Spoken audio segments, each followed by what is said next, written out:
Pergi haji ni tidak wajib, melainkan man istata'a ilaihi sabila, orang yang ada kemampuan tambang boleh sediakan tambang pergi. Cuma nak betulkan mindset orang Melayu, ramai orang Melayu dia salah faham. Dia duk fikir kena ada duit tunai, salah. Maksud mampu di sini ialah duit tunai atau harta yang boleh ditunaikan. Makna kalau ada kenderaan yang tidak penting, puskah kenderaan pertama nak awak pergi kerja ada belaka dah, kenderaan kedua saja awak raung-raung ada lagi, wajib jual. Rumah ada sebuah untuk duduk, buah lagi untuk pergi sewa kerana dia tak bekerja, daripada duit sewa dapat guna sebagai nafkah, tak wajib jual rumah kedua. Tapi ada rumah ketiga, wajib jual. Tak pergi, berdosa. Barang-barang dalam rumah kalau jual, boleh pergi haji.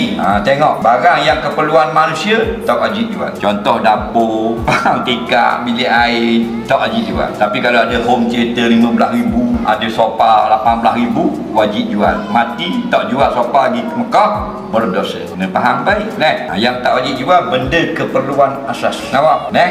Kita ada kereta kita 50,000, maybe tak wajib jual nak pergi Makkah, sebab itulah hak kita duk pakai harian ni. Tapi kalau ada kereta dua, ada orang kereta kedua, kereta untuk buat jalan cerai sekali, ada tak? Ada kat kita kereta buat kerja ni, orang nak petang-petang hak tu wajib jual kalau tak ada duit lain untuk pergi ke Makkah, kerana awak dikira sudah mampu jika jual harta. Termasuk mak yang ditangguh oleh anak-anak ni sudah duduk makan minum ni cukup, ada rumah nak, tanah tu wajib jual. Faham?